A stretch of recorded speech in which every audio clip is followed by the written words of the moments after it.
Good to see you again, Raven. This is our third video in the series on the deployment cycle or operations prep.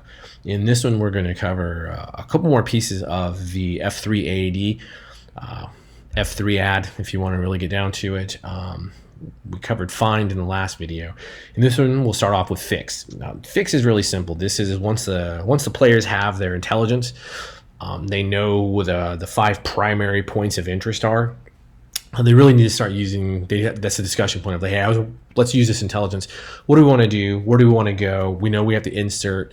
Sometimes it's hard and fast, sometimes it's not. They may want to, they may request a change to go, high altitude, low opening into the country. They may want to come up, like I said, deep submergence. It just depends. So you may not have put the op board together in such where it's like, no, you will drive into the area. Again, leave it open for the players to decide. And then we can discuss in this. And this is also where you start looking at kit loadouts. Just because you selected a battle rifle last mission, it doesn't mean you need a battle rifle this mission. And this is where, again, it's a very fluid dynamic, and the players should be smart about what they want to do and where they're going. Not everyone wants to bring a saw if you're going into a fishing village area where the local host nation military is on the lookout for you. So suppressed SMGs and pistols might be more the order of the day. So again, it just depends. But yeah, the kit loadout will be a discussion piece because there's special gear items in there, and they only get choices of one of those when they're going along. So the team, again, needs to really focus and understand how they dynamically work with one another and sync up in that. So the primary goal of the fix phase, again, is really to get what we call a pattern of life on a target. And it's not just like, where does El Cardinal eat, sleep, drink, and all that jazz? Yeah, it's pattern of life. But for Cabeza de Muerto, what do they do? Do they smuggle on certain days? Do they load boats on certain days? Do they have manned patrols? For the pit, there's, is it active in some weird way on a full moon? Things like that. These are the discussion pieces where you need to really look at what you have and say, okay, here's what's likely happening in the area, and here's where we want to start. Next up is finished, and this is the no kidding mission. This is where the players start the insertion point, and really this is the first tactical scene that you'll set up as a GM, and we'll go into tactical scenes, and most of the tactical scene work is done for you based on the intelligence gathered.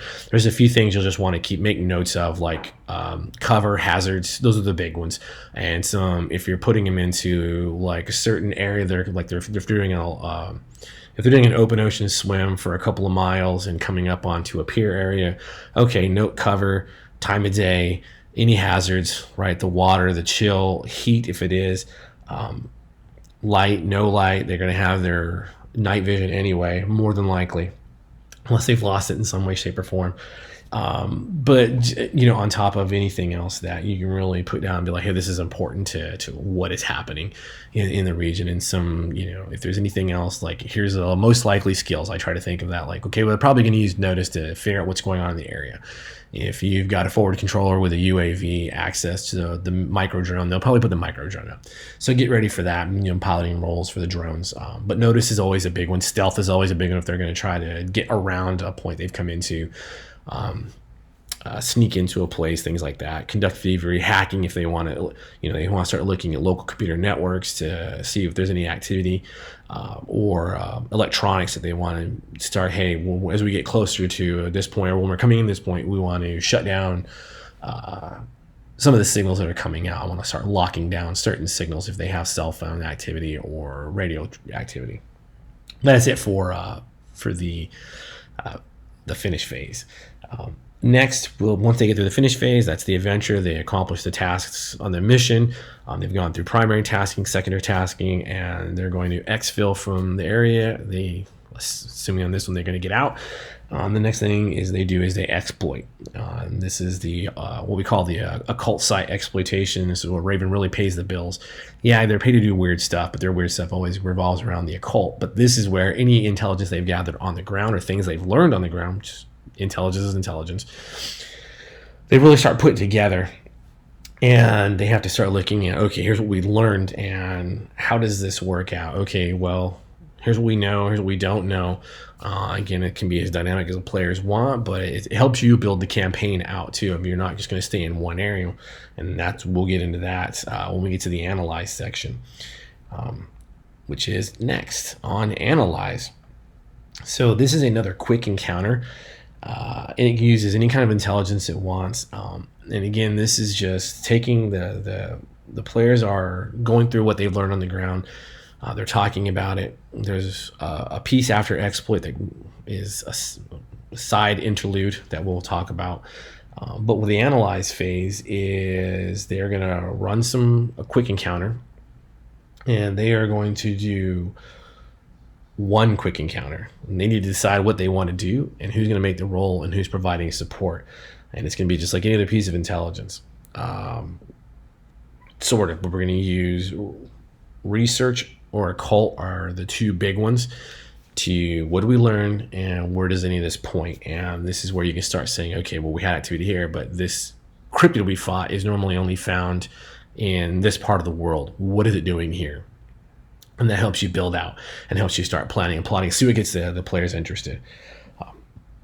When this goes down, if they have a success, they're going to get a +1 to the next mission's I and W rolls. And if it's a raise, they get a +2 to all those rolls. So the better they do here, that gives them a little bit of a leg up and they're starting to investigate the next area, the next mission set. If they do fail here, they're taking a -1 to all their I and W rolls. And if it's a critical failure, then again, their mission is compromised and every operator starts with one less Benny at the onset of the mission. And again, you can also burn Bennies in this if you really want to ensure success in a raise, but that Benny, again, does not replenish, and it won't replenish until you would come back to this point. It's sort of like an action or initiative round. The last piece of the F3 AAR is disseminate. And this is, so all that analysis, all the hard work, all the bullets, all the gunshot wounds, all the stress really comes down to the dissemination piece. And this represents the players get a choice. And this is essentially like an award at the end of the missions and all their hard work. And those choices are full spectrum. So the team is given a token that can be used to add a D6 to any one operator's rolls made during a single turn. It works kind of like conviction if you're very familiar with Savage Worlds core rules in this setting. And again, but this one just sits there. They don't earn it individually. It's just a team thing, and the team decides at some point they're going to have to figure out who's going to use that and who needs it the most. And once it's gone, it's gone. They can take increased funding. They get to do a die roll, and they're going to get a little bump in funding and resources. So if they need something heavier, something bigger, they're not satisfied with, hey, I'm just taking a generic designated marksman rifle. Well, I want the Barrett Light 50. Okay, well, it costs money. And so you're going to have to requisition that. So that helps out with increased funding. Hidden influences. Again, this is a troop or a team reward, and it is going to be a draw from the adventure deck, and that card will stay in the middle of the table, and it can be used by any operator at any time. They don't have to ask, well, they should ask permission, at least work it out together, but they could just snatch it and use it. It doesn't rely on giving it to someone or anything else. The next one is a promotion ceremony. And this is, you can take some Raven support staff member and you can increase any one of their traits by 1 step. So attribute or skill, or you can acquire a new skill for them if you really need that. The last one is field training. So this again affects the Raven support staff, and most of the staff is aligned to the combat operations specialties. So like Klaus is TAC Intel, Klaus's specialty is say languages. So there's 2 more that usually ride under the TAC Intel COS. So we can add another advanced training to this, and so now Klaus has something else that can be brought to the table. And that's it for the dissemination piece. It's kind of how it works. And then we talked about there's a couple of pieces that are still in the deployment cycle. One of those is once they exfil and once they get back to the base prior to the really it should be run prior to the analysis scene. It's best used after the finish, get back to base. So right between finish and exploit, you're going to run the AAR, which is an after action report. It is a group interlude. Every player gets a card for their operator.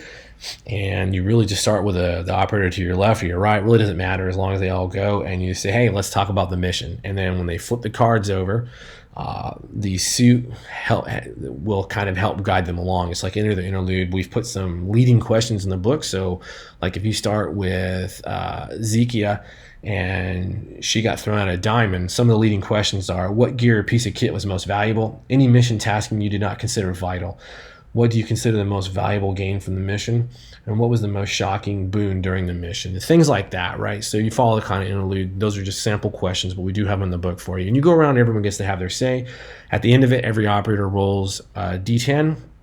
You multiply that result by 100, and that represents the currency, again, of a little bit of increased funding that they've managed to juice up from the powers that be. A little bit extra influence. We represent basic military pay, whatever you really want to represent, hazard duty pay, all the things, but they do get that money. Now, before they begin the mission, and this can come at any point after the dissemination, it can come before you start the actual next warno. You can even do this one where it's sort of like, hey, you just get together real quick, or you just ask them a question. Let it draw out. It's called work-ups. So in the military, we aren't deployed 24/7. We're not always on the go. There is routine work, and there is life outside of that. So life with the family, significant others, just personal leisure time. So this again it's an interlude. It's an individualized interlude, and basically this is like, what are you doing in the meantime? And again, throw the card out. The suit itself has leading questions in the book. So if we're looking at Alosh draws a heart. So the heart can be, what skill sets did you practice on? What specific skills did your team practice? You had a great experience with your loved ones. What was that experience? What was the strongest emotion amongst the team right now? And you narrowly avoided an accident. What was it and how? So little things like that, and you can go into it. And we do this because we really want to represent what happens in those up and down cycles. Not everything is peachy keen. You can find yourself, arguing with your significant other at 2:00 in the morning because you can't find something in the refrigerator. It happens because everyone's on edge and the stress levels are very high most of the time. Once the workups interludes are done, it's the usual. You get a choice of a Benny or a draw from the adventure deck. And that is it. They are ready to begin again. And that is exactly how the operation prep works in sum total. Again, it's in the book. There's a checklist to make sure you're going down. There's play aids that are in there. But that is it. It really is that easy. It does require a little bit of work on you, but it also requires work and imagination on the part of the players to really get ready for rolling into what is going to be an unknown yet incredibly dangerous situation. So until next time, stay frosty.